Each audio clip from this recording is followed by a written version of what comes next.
What's good with YouTube? You already know Big Flocko with a convict's perspective, and I'm smashing, dashing, sliding on through with a little bit of energy. Do me a favor, guys. Please hit that like button. Please comment and hit that bell notification. Hit all so you can get future fire content. So, as you guys know, I broke that story yesterday as far as about Chuco and Wino taking deals. Now, pretty much a lot of the leadership have all took deals, except um, DC, Conejo, and a few others, right? Not many though. Okay, and this made me have one question. Where does this leave DC and Conejo now that Chuco has took a deal? It almost appears like he's already jumped ship and wants to get to the feds to basically maybe plead his case and whatnot. Who even knows? He may already be in contact with them ahead of time, and that's why he's already taken the deal to separate himself from DC and Conejo. Now, if you noticed a couple weeks ago, there was actually some kites that came out um, with in reference to DC and Conejo. And I still question the authenticity of those kites because I just thought that there was too much information that maybe was put out there, and maybe it was to reveal someone. Sometimes they're putting out certain information to see where it is heard first. Therefore, you can kind of figure out where the breach of security is within your link. In any event, only DC's and Conejo's name was mentioned in those kites.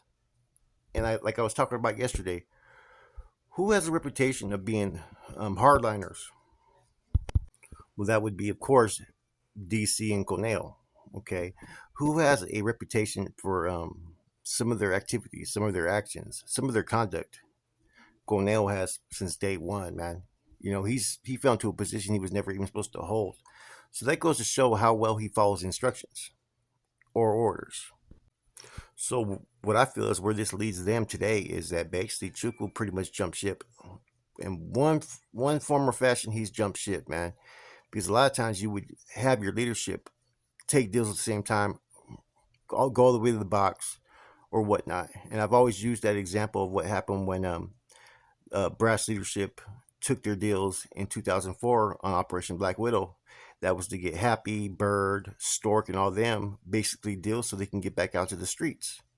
That is not the case in this situation. Everybody has pretty much took deals upon what they felt was best for themselves. Now, if that was all agreed upon, I don't know.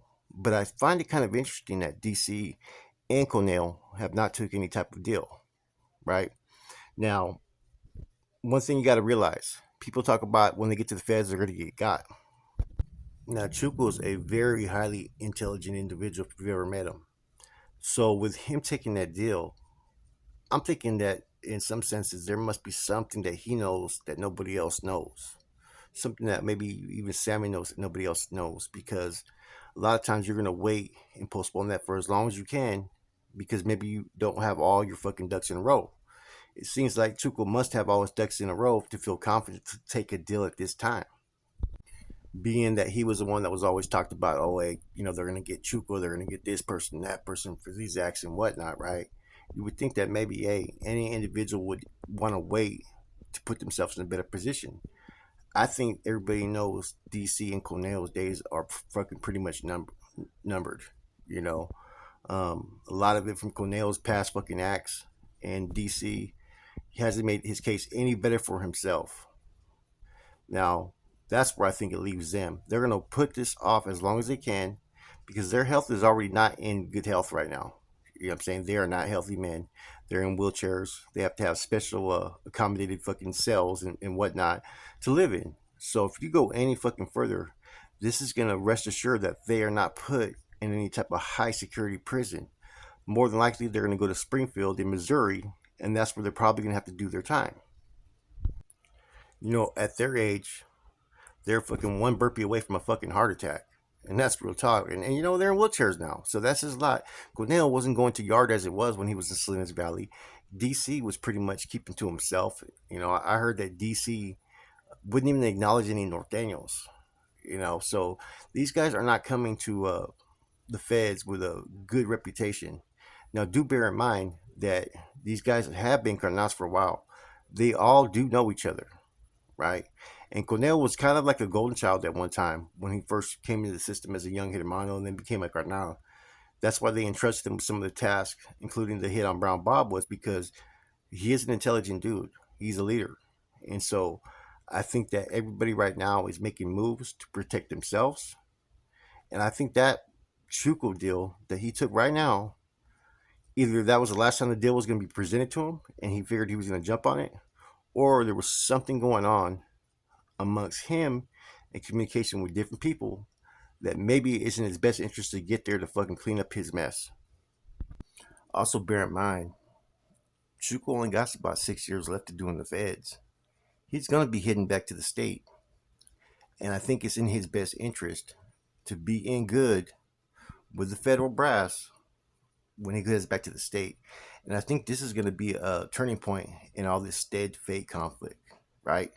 Because most of these guys in the state, the way that the feds are operating, they're indicting people all the fucking time. All the time. So eventually, all these guys that are in the state, they're all going to return to the feds. Now, what does this mean for a lot of things? It's going to change the whole element of all the stuff that's going on with the end all hostilities, I believe, too, as well. Eventually, maybe not right now. You know, Chuka's going to have to sell. He's going to have to sell himself when he gets there as well, if he hasn't already. Now, even though I do believe that that recent filter was to try to reveal who a link was that was exposing information, I want you guys to think about one more thing, though. I do think there's some truth to that in regards to DC and Conejo. If that's the case, if DC and Conejo are pretty much pushed out, right, been deemed and have been expelled, has been expelled from the organization, that means that an organization started with all its members traditionally from Southern California now will only have one remaining familiano that is from Southern California, that being Pinky. Now, do bear in mind that this is all just my thinking, right? But if you really have an analytical way of dissecting things, these are the outlets that I'm looking at that could potentially be happening. And it just makes sense to me, you know. I could be wrong though, you know. They could be one in every one of these individuals. It could be just Yastuvo. But I think in order for the feds to maintain their control that they want and retake it back, this would be the best avenue for them to take. Now we also got to consider all this could be just fucking smoking mirrors and whatnot, right?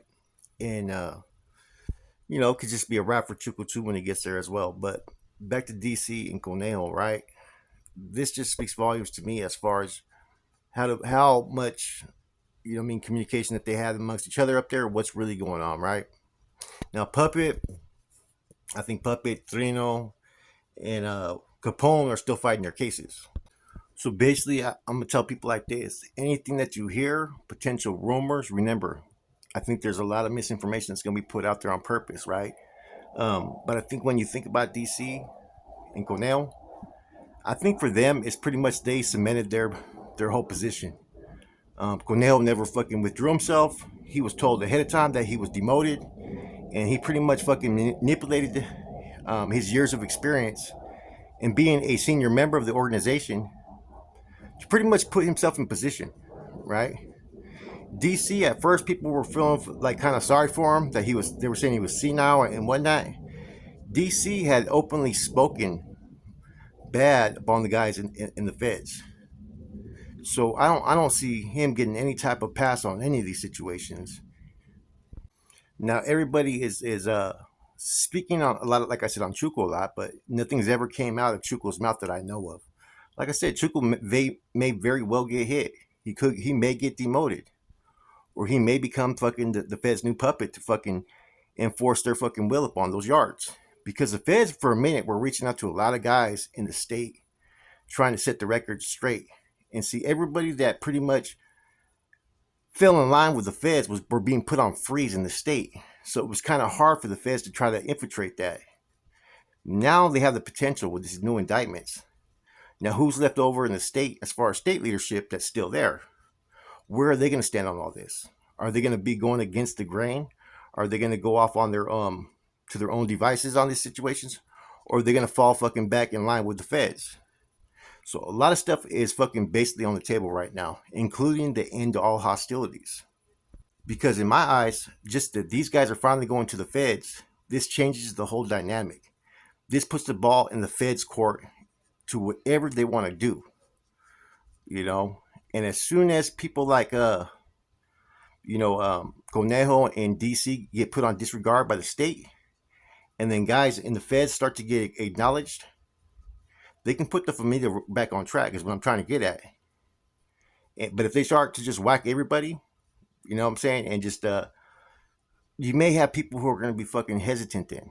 And see, all these guys now going to the Feds, this fucking changes everything. Now, what people heard, the rumors, the speculation, now could be all put on the table. And the people that do have to worry the most are going to be people like I said, that associated tightly with Conejo in DC. But these dudes were basically like hermits on the fucking mainline. You never knew when they were going to come out. The federal faction has established themselves pretty strongly in the Feds, man. I will say that. Their reach to the streets is kind of limited because of the state's, interference on that, or the state's unwillingness to try to have a working hand-in-hand relationship. I think that the familia is going to come back twice as strong now. I think now what we always thought before when we started doing these videos on this whole subject was the Feds were going to eventually take control, but it was going to be a process. Well, that process is here now. These guys have to face fucking music. And now, however the Feds act, they can act any way they want. But examples are going to be set. I guarantee that. For a while, a lot of people were upset at Stork, because Stork was the one that kind of pretty much created a lot of this to happen. When everybody got sentenced and he stayed doing his state time, then went to the Feds, he knew better than to fucking let Conejo get put in position. So as we know, Stork kind of got a pass on all that, but he was also at fault. And so you can't put nothing past these other guys being given a pass, because if Stork would have never did what he did, we wouldn't be talking about this subject. And I think the Feds are going to have to understand this part, that for a while they were incommunicado, and the ones that were out there on those main lines were a select few, but not many of them outranked those in rank and grade that were still in the state. So that's what it's all going to come down to, man. I think they're going to fucking put everything on the table. They'll probably try to fucking, put together maybe some type of a new system, right? That makes it all work out. But at the same time, you're going to have only one headquarters, man. See, the AB, though, were the only group that didn't have really too much of an issue when they had two different entities of AB, because it allowed the state to do the state and the Fed to do the Fed. That's why we're having this whole sequence of events. And like I said before, when Operation Black Widow happened, nobody knew, right, or anticipated that all leadership was basically going to get fucking sucked up in one fucking indictment. There was only, 3 individuals left that were still up in the bay after all that happened, right? Now, Silent is still like the wild card of all this, right? But let's just talk about Silent's career. It's been mainly on death row. He was out there, had some type of position on the streets, but he was never in the political realm of things like Corny and like Skip and like those guys. And that's just the fucking truth of it. So he's barely learning as it is, holding that type of position. He's been in fucking death row since 96 and barely came out. So I don't really, how you say it, I don't put too much expectations upon Silent based upon that. I think there'll be a working relationship. I think he will fall foul in one of the positions of rank. But like I said, there's going to be a whole lot of different changes coming out, man. I guarantee it, man. And now I think you have the one last Familiano in the system from Southern California, and that'd be Pinky. And that's another topic I'm going to do. Do I think there will ever be another Familiano recruited from Southern California? I do, but I'm not going to talk about that in this spill. I'll do another spill in maybe a couple days on that. With that said, this is your boy Flacco, a convict's perspective. Keep on smashing and dashing, man. Stay positive, stay blessed, and let's keep this thing going on forward. I'm gone.